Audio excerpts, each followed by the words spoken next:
Pessoal, vamos ver agora algumas técnicas aqui que a gente pode utilizar, tá, para tentar melhorar a performance das redes neurais.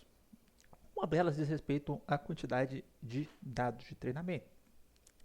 É meio conhecido que as redes neurais acabam tendo que necessitar de mais dados de treinamento em relação a outras abordagens de aprendizado de máquina, mas uma vez que você tem essa quantidade de dados de treinamento, nosso desempenho delas vai embora, superando aí outras abordagens da área. Tá? Então, é a característica da rede neural precisa de muito dado para treinar. Uma vez que você tem esses muitos dados, obviamente que os dados eles têm algum tipo de padrão para distingui-los, enfim, tá? As redes neurais elas têm um desempenho interessantíssimo, vou dizer, o melhor desempenho possível dentre todos, mas de fato hoje em dia elas têm se destacado muito na área de aprendizado de máquina pelo seu desempenho. Tá?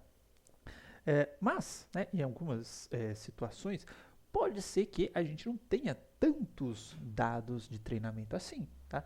E aí, como é que eu faço? Pô, minha rede precisa de dados, eu não tenho tantas imagens rotuladas, como é que fica? Tá? Eu posso utilizar de uma artimanha, de um artifício, que é chamado de Image Data Augmentation, ou de maneira geral, aumento de dados, porque esse aumento de dados eu posso aplicar em diferentes áreas. Tá?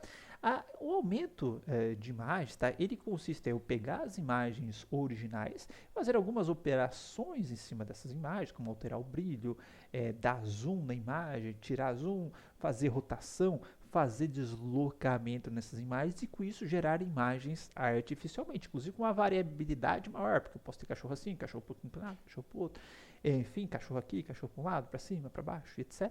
Tá? E com isso, aumentar o número de exemplos de treinamento, tá? Criar uma variabilidade maior, com isso tentar aumentar o desempenho da minha rede neural. De fato, tá? Já fiz muitos experimentos, a literatura também reporta muitos experimentos, que isso é benéfico, inclusive a gente usa aqui também e vai mostrar para vocês que isso é benéfico. Por exemplo, tá? Para a gente ilustrar essa parte de geração de imagens, tá? Ou de image augmentation, ter essa imagem aqui desse tipo bichinho, tá? E aí a gente pode gerar várias imagens desse bichinho fazendo deslocamentos desse bichinho, tá? Da imagem em si, né?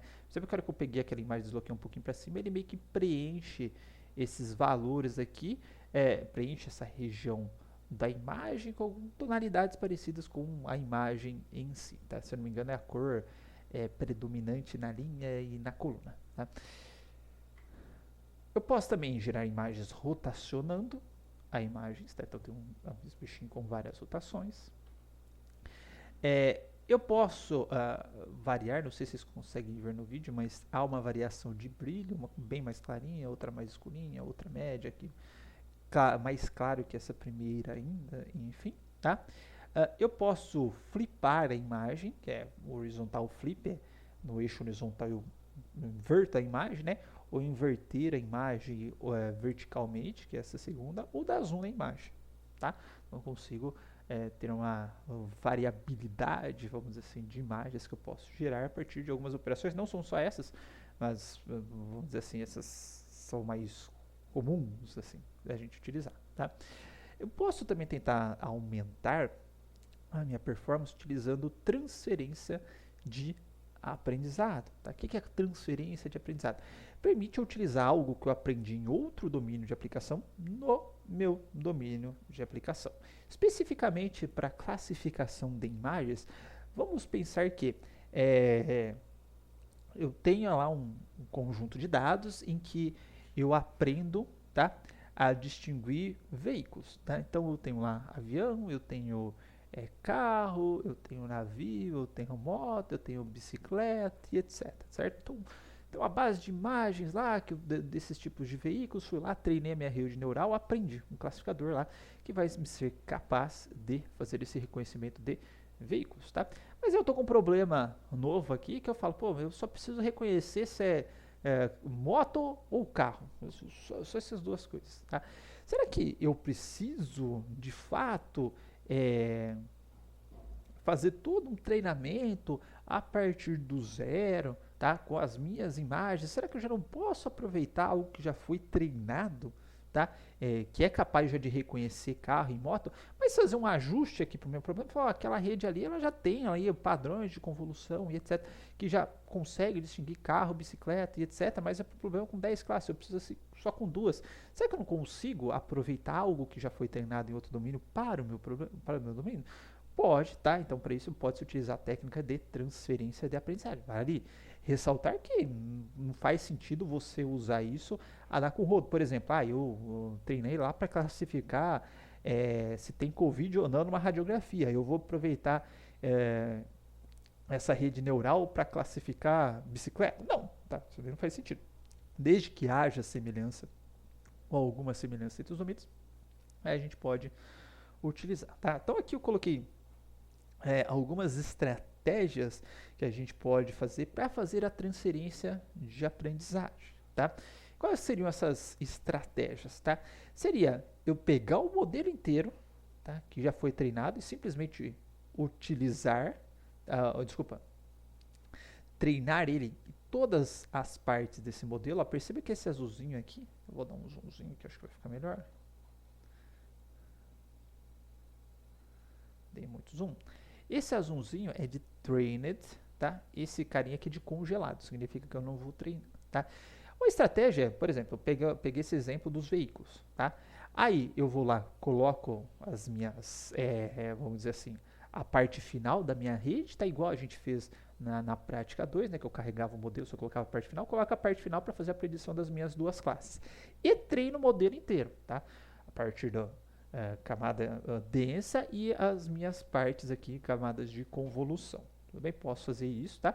Obviamente que já vai ter alguns filtros de convolução bem ajustadinhos ali, ou bem próximo do meu domínio, não vão requerer tantos ajustes assim, e outros eu vou ajustando, tá? Uma outra possibilidade é, eu congelo parte, tá? Da minha convolução e só treino uma parte final, só as camadas finais, deixo as primeiras camadas ali congeladas, sem treinar. Ou ainda existe a possibilidade de eu falo, não treino a convolução, tá? Vou utilizar essas convoluções aí e só vou treinar a parte final da minha rede, tá? Então a gente tem essas possibilidades aqui, tá? Lembrando que esse quadradão aqui é a parte de convolução e essa parte aqui é a parte densa da minha rede. Então aqui é a parte de extração de características, aqui que vai pegar aquelas características e vai fazer a classificação em si, tá? Então a gente pode utilizar essas três estratégias para transferência de aprendizagem. Quando que eu uso qual, tá? Aqui tem um guiazinho bem interessante aqui para fazer o treinamento. Então, por exemplo, ó, se eu tenho um grande dataset, tá? E ele é não é tão similar assim ao modelo pré-treinado. Tem algumas diferenças aí. Eu treino o modelo inteiro, tá? Se eu tenho um dataset grande, mas é similar ao modelo pré-treinado, eu não preciso treinar todas as camadas de convolução, só algumas camadas de convolução, mas aqui para a parte final da minha rede e a parte densa da minha rede, tá? Se eu tenho um dataset pequeno, tá? E diferente do modelo pré-treinado, tá? Nesse caso aqui, ó, eu vou treinar uma parte maior das minhas convoluções e a parte final da rede. E se eu tenho um dataset pequeno, tá? E existem semelhanças com o modelo pré-treinado. Aí eu treino só a camada densa do meu modelo, tá? Eu vou fazer um exemplo que a gente vai fazer essa parte aqui. Vou pegar uma parte da Imaginet, não é totalmente semelhante ao meu gatos e cachorros, mas a Imaginet tem gatos e cachorros, tá? Eu vou forçar a congelar toda a minha rede, vou treinar só a parte final e mesmo assim a gente vai ter um resultado bastante interessante, tá? E por fim, tá, só faltou falar aqui que dependendo, né, de como eu estou fazendo também essa parte aqui, eu posso diminuir bastante o custo de treinamento. Não só pelo número de iterações, porque às vezes eu acabo fazendo menos ajustes ali na minha camada densa, tá? Mas pelo fato, por exemplo, se eu congelar toda essa minha parte convolucional, eu só vou ter essa parte final para testar, para treinar, tá? Então eu acabo diminuindo bastante o custo da minha rede, tá? E tem se demonstrado que os melhores resultados em diversas tarefas, tá? Eles são obtidos por meio da transferência de aprendizagem, ok? Por fim, agora sim, tá? A gente pode utilizar uma técnica chamada de dropout, tá? O que é o dropout? O dropout significa eu selecionar neurônios aleatoriamente, tá? E tirar esses neurônios da jogada, do aprendizado, em uma determinada iteração da minha rede, tá? É, qual que é a ideia por trás disso daí, tá? Em vez de eu deixar um neurônio ou alguns neurônios ali se super especializarem, tá, numa determinada classe, então, tipo assim, ó, às vezes eu tô acertando a resposta por conta desse neurôniozinho específico ou desses, de alguns neurônios específicos ali, tá? Em vez de eu deixar isso acontecer, eu começo a, aleatoriamente, nesses selecionados, tirar eles, tá, da etapa de aprendizado, tá, numa determinada iteração, eu tiro ele uma vez, depois pode ser que eu tire ele de novo, mas enfim, porque no momento que eu tirar ele, eu vou obrigar a minha rede a treinar um outro neurônio para responder com aquela classe. Então eu passo a ter mais neurônios, tá, aprendendo a responder de uma classe, do que ao acaso eu ter um único neurônio especializado para responder, ou um conjuntinho de neurônios ali para responder para uma classe. Então aumenta a variabilidade de neurônios capazes de discriminar uma classe, tá ok? Então essas são as 3 técnicas, tem mais algumas técnicas, tá? Alguns esquemas de normalização, enfim, mas a gente vai ver isso, tá? Tem questão de brincar com a taxa de aprendizagem também e tal, mas eu separei essas 3 técnicas aqui pra gente ver na aula de hoje, que é o aumento de imagens, a transferência de aprendizagem e o dropout, tá? E a gente vai ver como que a gente implementa elas na nossa última prática dessa aula, tá ok? Então até lá.